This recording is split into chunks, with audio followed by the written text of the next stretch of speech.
Today on Tricrow Studios, I don't want to say by popular demand, but quite a bit of demand, we go over my guitar collection for April 2022.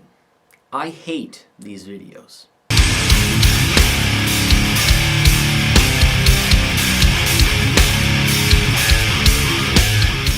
I'm going to get into the guitars in just a second, but I do want to start this off by saying this is not a brag video. I've been playing for 28 years, so that's 28 years of hard work, lots of playing, all that. You can say birthday money if you want. So it's taken me a while to actually accumulate this collection here, and it's an ever-changing collection. More than likely, by the time I release this video, I will have sold like a 7-string or something like that, or picked up like a Fender Mustang or something. And also, I hear ya. I know there's going to be one or two comments that say, wow, nice boomer brag collection. I'm not a boomer. I wish I were Gen X. That sounds a hell of a lot better than actually saying that I'm a millennial. So I am a millennial. You can't see my weird straw hat or whatever you want to call it. And I don't drink chai latte, mochaccino, whatever things. So let's start with Gibsons. Gibson Les Paul Special Tribute with the humbuckers on it. I like to call this color here powdered donut, unlike a chocolate donut. Gibson Les Paul Tribute in the satin iced tea. Gibson Les Paul Studio in Sunburst, and this is actually a 2013 model that was made in 2012. Gibson Les Paul Studio, the LP100 with the like wider fretboard and wider neck, in what was it, Midnight Manhattan Blue or something. This also, I took the G-Force robot tuners off, and I annoyed a whole bunch of people by making a video talking about how they are not good tuners. And I mean, it's a parlor trick kind of a deal, right? So if you're a lead player, don't bother with them because they're going to come out of tune all the time. Gibson Les Paul Jr. This is an amazing bare bones guitar with an awesome chunky neck, although it's not baseball bat sized. Gibson Les Paul Classic with P90s. This is a 2018 model. It's a little dusty. And there's no weight relief to it. It's absolutely one of my favorite guitars. Gibson Les Paul Classic in the, I want to say it's like Heritage Cherry or something. This is an awesome guitar. It's got the 9-hole weight relief into it, which is a little, it's not like super light. It's a little lighter than non-weight relieved.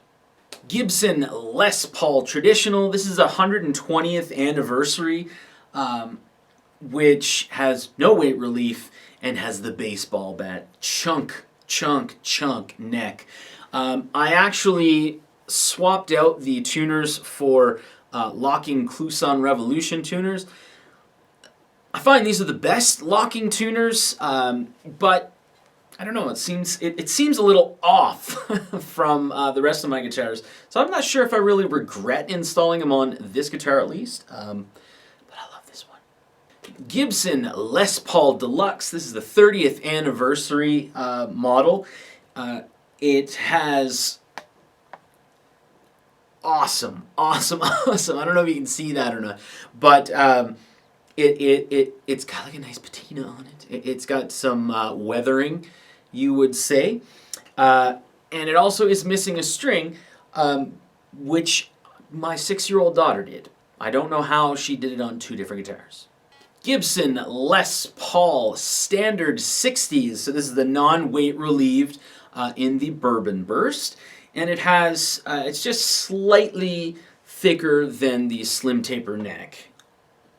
This is one of my favorite guitars, that's for sure. Gibson Les Paul Custom Showcase Edition. So this is a 1988 Gibson Les Paul Custom that initially had all black hardware and came with hardwired EMG. It was like an 81 and an 85. But I'm not a big fan of EMGs.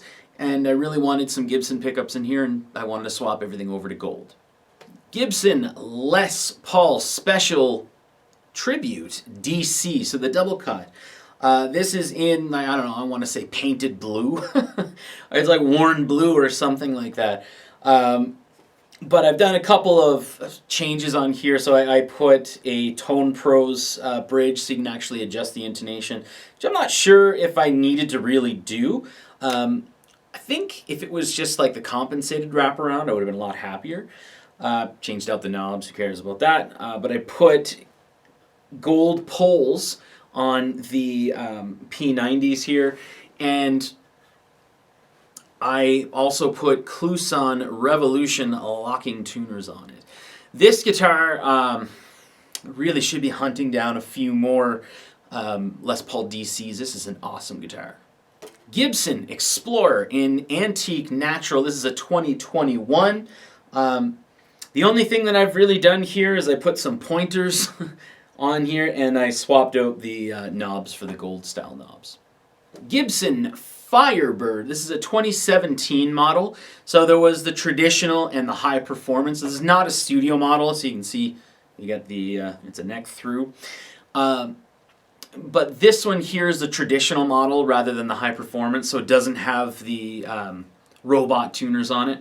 It has the Steinberger tuners, so it's kind of hard to explain, but the string goes in and then you wind them down and this pulls the string down in. It's really cool, and Firebirds are awesome. Gibson Flying V 98. Now this is a 2007 reissue that has a broken pickguard in two places. I mean, it still holds in place if I screw it in and kind of hold it while I screw it in, but I need a new pickguard for this and I have no idea where to get it. Upgrades that I did to this is I put gold covers on here, and as well I put the Kluson Revolution locking tuners on it. Gibson Flying V Japan. This guitar here was actually made in the custom shop, because this year that it was made, there were no Flying Vs in the regular lineup, so they had to actually make them in the custom shop. It's a 70s inspired, so the body is thinner than a regular Flying V. It has the volute on the back, and it has the somewhat oddly shaped, smaller shaped headstock to it. Gibson SG Standard 61. Now, to the guy who's commented 4 times telling me that this is not a SG Standard 61 because it's not a custom shop, that's what the model is called. It's part of the original series lineup rather than the modern series lineup, and it is kind of tailored after, it's what, a 63 SG Standard, because it didn't have the vibrola or whatever on it. But that is what it's called. If it was a custom shop, then I would write custom shop on the video or whatever. I love this guitar. It's very, very nice. Slightly lighter finish to it, and the slim tapered neck I think is my favorite for an SG. I know a lot of people think it's a little thinner or a little too thin, but it's very, very comfortable to play. Gibson SG Standard. This is a 2021 model. The only update that I did here, again, was I put pointers on the knobs there. I really enjoy actually having them, and I find it's a little easier for me to kind of explain what I'm doing in some videos. But yeah, this is another, it has a rounded profile, so a little darker finish to it. It has a rounded profile to the neck rather than a slim taper, which a lot of people do enjoy. And, you know, it gives a little bit more stability to the neck and such. But yeah, just an amazing, amazing guitar. And going back 10 years, we have a Gibson SG Standard Limited from 2011. So this is in, I cannot remember for the life of me, that's like oxblood red or something like that. So this will look black for the most part, but it is a red guitar. Now this one does not have a rounded profile. It's a little different. It has the medium C profile neck on it, and it's like 498 and 490 pickups. And and it also has a roasted maple fretboard to it. This guitar doesn't see as much play as it should, but I still love it. I don't think I could ever let it go. Gibson SG Junior, another bare bones guitar. I changed the knobs, like I like to do, and added pointers. This particular one has the lightning bar as opposed to the compensated wraparound bridge. So it has little indentations or like things that rise up or what have you to help with intonation. But again, bare bones rocker, very, very comfortable, and it came with a hard shell case. You can't really complain about that. Gibson SG Standard Tribute. Now this nowadays is just called the SG Tribute, I believe. But when I bought it, it was called the SG Standard Tribute. Upgrades that I did on here, which are very few, I changed the knobs out, normal to do. I had to change over the three-way switch. I don't know why, but it would not allow me to put the poker chip in. It didn't have the little washers underneath it. It's just the spacing of the wood for some reason. I don't know how that kind of happened. And I also installed pickup covers. It's just something that I prefer on SGs, that they have a pickup cover on them. I just prefer the look to it. Gibson ES335. This is a 2000s model. If this were out now, it would be called the ES335 Figured, because there's a plain top and then a figured top. This has classic 57s in it, and this particular semi-hollow kind of just changed how I view these type of guitars. Changed my life, and I absolutely love it. Now we'll take a look at my Gretsch guitars. The newest to my collection, which is a Gretsch 1996 G6120W. So it's a Nashville. The W stands for Western, so it has a Western motif to it. So we got the old branding, it's got the signpost Nashville, and you're not going to be able to see it here, but we've got a whole bunch of odd cowboy-like inlays.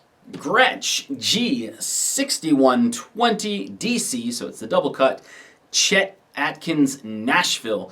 This guitar here, I put a video out on it just showing that it is possibly the weirdest, or considered the weirdest guitar that I own. These are not real F-holes, they're painted on. It has a muffle pad, so if you do this, it actually lifts a pad up to the strings. It has a kill switch on it. The tone switch here is what replaces an actual tone knob, and that's all I gotta say. Gretsch G6120 SH for Setzer Hot Rod. So this is a Brian Setzer Hot Rod model. The Hot Rod series was basically, it was just a volume. There was no tone or anything like that. So that's less wiring, less signal, less path for the signal to go through, so that makes the pickups a little hotter. However, the previous owner, this has got like a dual control knob, so it actually has a tone switch engaged. So I don't know if that actually makes it a little less hot. And the previous owner actually put this into a hot rod shop, or took it into a hot rod shop. I have the receipts for it and everything. Spent about $1,200 on getting a couple of pinstripes added to it. The Gretsch logo is kind of like, it's red. He also put, it came with USA Spurzels on it, but he put the gold with the weird top, pearloid top tuners on it, and it's got a true tone bridge. I love listening to Brian Setzer, and I sometimes pretend that I am him, but I don't have a pompadour. Now we'll get into my Fender guitars. 1994 Fender Stratocaster. This is the 40th anniversary edition. So this was made in 1993 and released as a 1994 guitar. Really cool about it, it has basically like a badge that's indented here. Raised and indented with the 40th anniversary logo, and on the back it says Fender Stratocaster, 40 years and still rocking. This is in Caribbean Mist. Fender American Standard Stratocaster from 1999. So, a little dusty. This is the second last guitar that I've bought, and it's just one of those ones where I like the metallic type of colors for my Fender Strats, and I really like the block saddles that are on the guitar. And it being a 90s guitar, it comes with a really cool hardshell case, the like smaller molded one. This particular one, I'm partially colorblind, so God knows what color this is going to actually show up as, but this is Aquamarine Metallic. Fender American Deluxe Stratocaster. This is a 2010 model. So this particular one has the carved cutout like they now have on the American Professional 2s. It has the block saddles, which again I absolutely love, and the noiseless pickups with the S1 switch. So instead of 5 different sound positions, you have 10 different sound positions. And the noiseless pickups I absolutely love. I think it actually balances out some of the highs. So when it comes to, like, if you want to play metal with this, which maybe you do, maybe you don't, this is the one to get, the one with the noiseless pickups, because it sounds freaking awesome. And a lot of people, I can confuse people. I could play this and put like an SG in its place, and people would actually think it's the SG playing sometimes. Except if you play the high strings. Fender American Standard Stratocaster. This is the 60th anniversary version, so let's get the little 60th anniversary badging on the back. This particular one is the first American Stratocaster that I bought. I owned one Stratocaster in my life prior to it, and this guitar confused me for the longest time. I liked it, but I didn't know why I liked it. And it took another Stratocaster to figure out that I loved Strats. This one here is in Mystic Blue. Fender American Professional 1 Stratocaster. This is in Candy Apple Red. I got this like a month or two ago and blown away by it. I know a lot of people didn't like the Professional 1 series. I don't know why. But I don't know if maybe it was with the narrow, tall frets, but I'm a lead player a lot of the times, so it's a welcomed addition, and I do find that this is one of the nicest to play leads on, nicest Strats that I own, and Candy Apple Red. I love the metallic colors, or the like sparkly colors on Stratocasters, and that's just a great guitar. Fender American Professional 2 in Miami Blue Stratocaster. This guitar I had to buy. The moment I saw it, that it was available at Stan Guitars here in Edmonton, I had to buy it. There was no way around it. The first guitar that I ever played on that wasn't like a toy guitar, my friend, my best friend growing up, or one of my best friends growing up, he owned this. However, it was a Squire. It was like a 93 Squire, and it was in Maui Blue, which is basically the same color, had a rosewood fretboard on it and everything, and I remember it leaning up against the wall, and while he was sleeping, I would grab it and I would play Smoke on the Water, because that's basically all he knew, and I didn't play guitar at that point, but I figured it out pretty easily, even on a left-handed guitar, leaning up against the wall like that. This one here has the little switch on it that engages the neck in positions 1 and position 2. So you can have all 3 pickups going, or you can just add the neck in on these 2 pickups here. Like, oh, that's weird. Forgive what I just said. I know it was stupid. Fender 75th Anniversary Commemorative Stratocaster. Why is it commemorative? Because that's what they called the American version. The Mexican one's just the 75th Anniversary Stratocaster. This is an ash body Stratocaster, which, like, it's got a nice figuring to it, but it's nothing crazy. Like, I have 2 other ones that are awesome. It does not have the switch to do anything here, like, you can't push it in and add the neck to anything like that. It's just kind of like a regular Stratocaster or a regular American, kind of like a professional one. But it has the cutaway here, like the American Professional 2 and the Deluxe that I own, and it as well has a Ingo on the back that has the 75th anniversary logo to it. So the 75th anniversary here, by the way, is for Fender, not for the Stratocaster. It also has the badging on the back here. Gold hardware, and this is the third Stratocaster that I bought, and this is the one that absolutely changed everything for me. Completely opened my mind to how different it is when you solo on a Stratocaster. The Ingo, by the way, my daughter likes to call golden monies. Fender American Standard Telecaster. This was basically the last of the American Standards before they switched to the American Professionals. And I've had a weird go at it with this guitar. When I got the American Standard 60th anniversary, and then I got this like a month later, and I couldn't really understand the Stratocaster as much as I could the Telecaster. And then once I started understanding the Strat, I sort of gotten confused with Telecasters. And I don't know if maybe it's just this model, but that's where I currently stand on it. I think I need another Telecaster, or another actual Telecaster, to kind of re-bond myself with them. I think it's a lot to do with the bridge, because it seems like this part is raised and this part is lowered, where it should be basically the same height. So where my hand rests, it's just a little weird for me, just at the moment. I'm sure that'll change. It also has the carve out here. The belly carve. So it's a little different than some other Telecasters that don't have it. Fender Parallel Universe Strat Tele. Now this one and the next one on the list here, I got recently. I got basically when I got my 99. So this is like 3 guitars ago, I guess you would say. I got my Marshall JCM 800 basically around the same time.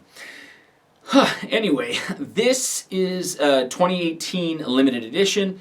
I got this and the next one brand new because they were having a hard time selling it, I guess. It was popular but not very popular. It was a popular discussion, I believe, and not a popular seller. But it is an ash body, and it's got a really nice figuring to it. And as well, it is nitro finish, so it's not a poly finished guitar. But it is a Telecaster body with the electronics and the neck being a Stratocaster. And let me tell you, it has a little more weight, and there's definitely more wood to the body than a Stratocaster. So it further kind of confuses things, because this is awesome to play. It's like a Strat with a little more weight to it. So if you're a Les Paul player, this might be the one to track down, and you can probably get it at a good, decent price, I guess you would say. Fender Parallel Universe Jazz Tele. This is the other the other Parallel Universe guitar that I got. Again, this was new. And they had it in the store and did not sell it from 2018 on. You can blame COVID, you can blame whatever you want, but I'm happy they didn't sell this, because this is one of my favorite Fender guitars that I own. It is incredible. It's an incredible player. It's an incredible feel to it. Like the Strat Tele has carve-outs and stuff like that, which I probably should have shown.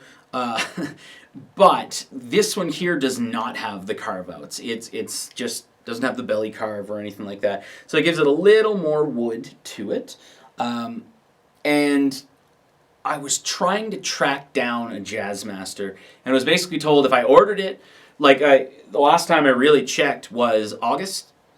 So they said in August 2021, they said, you know what, if you order it now, we can get it. The quickest we can get it is August 2022. And I said, well, can you guarantee that date? Which is a stupid question on my part.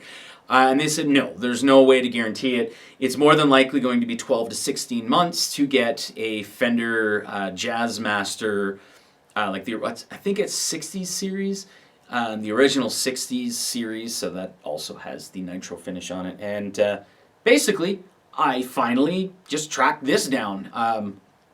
And it's, again, an ash body. This has my favorite figuring on it of any of the ash bodies that I have. Very deep and long strides in it. It's also a nitro finished Fender guitar that has binding on the side. It's also the only one that I have that has 21 frets. Now normally, that scares the bejesus out of me. But, not the case. Let's take a look at my acoustic. Martin D35 is like what, Sitka spruce or whatever. It's, if I were to buy it right now in Canada, it would be like $4,000 or $4,100. I cannot remember how much I paid for it. I bought it brand new. I can't remember how much I paid for it, and I know there was a little bit of a deal on it that I got. So I think it was supposed to be like $3,500 or something. I might have got it for like $32 or $33. This is an awesome guitar. It has the back of it, it has like, the 3 pieces instead of the 2, like a D28 would have. And it's, for the player, it has a little more low end, so it sounds better to the player than the listener, I guess you would say. It doesn't mean that it sounds bad to the listener or anything like that, but it's a little nicer with a little more low end because of the bracing that's in it for the player. Let's take a trip overseas, shall we? The rest of the guitars here, I actually have, these are local sale only, but I'm looking to either trade or sell them off because I'm just not playing them and I don't see myself playing them in the near future. But let's take a look at the rest of the guitars that I have. Jackson KVX10, this is a Japanese model, and I've changed some things on here. I've got DiMarzio Dominions on it, so like Lamb of God, someone from Lamb of God. I'm not a Lamb of God fan, I'm sorry guys, I just never got into them. But it has those DiMarzio Dominion pickups in it. I put the gold tailpiece on, and like a lot of guitars, I put Spurzl locking tuners. The whole idea for this was I wanted the Dave Mustaine black and gold look to it. It's an amazing sounding guitar. Oh, it also has the Tone Pros locking bridge. It's an amazing sounding guitar, but you just saw my whole collection. I don't play this that much. Jackson King V Professional. This is an amazing player. It has the Floyd Rose 1000 on it. So this thing stays in tune. I have not changed the tuning on this. I haven't adjusted anything in like 2 years. Probably needs new strings, but I don't play it that often. But when I do, I always go crazy on the tremolo arm. Has EMG 81 and 89, so that means it has a push-pull in the neck. And it has the unfinished neck. So it's a set neck, or a through neck, I believe, and it's unfinished on the back. A lot of people like that. I prefer glossed finish. Jackson X Series RRX 24-7. I think there was a T in there, but I don't understand why. Because it's not a tremolo guitar. It's a hardtail. Or no, yeah. Anyway, this particular one, I did some upgrades to it. I've got a locking Tone Pros bridge, the Seymour Duncan Nazgul and Sentient in the neck, and I put Spurzl locking tuners on it. This guitar is hard for me to say that I'm kind of selling or looking to trade off, just because it's such a beast, and I'm going to miss it if it goes. Ibanez RG7 321 7th string.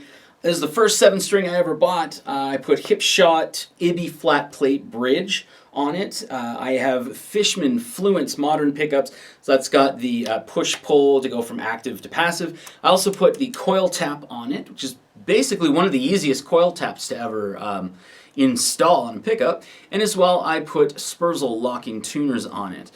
This is the other 7-string guitar that I'm going to have a hard time if someone wants to buy it or trade it, because this is freaking awesome. the Fishman Fluence, it's not a bad idea if you want to put them in a 7-string. Jackson JS22-7 7-string in bright blue. This is it's called an FSR, so Fender Special Run. It's a dinky, so it's a DKAHT. So dinky is the body shape. Arch top because it does have a slight curve to it. And the HT is, the HT is hardtail. Whew. This, if you're going to mod a guitar, get a JS22-7. So if you want to get into 7 strings, these are easy to find nowadays. The necks on them are very solid. They're a little thicker, but they're very solid. They're graphite reinforced, and yeah, they're just awesome. I have a hip shot bridge here. I have DiMarzio Titans, which I took the tone switch out, or the tone controls out. So the push-pulls here are for the coil taps, and they're both volumes. And of course, I put Spurzl locking tuners on it. And I always called this the Blueberry Boston Cream. I don't know why I call it the Blueberry Boston Cream. I guess this is the cream and blueberry and Boston creams, I guess. This guitar, I'm partially colorblind.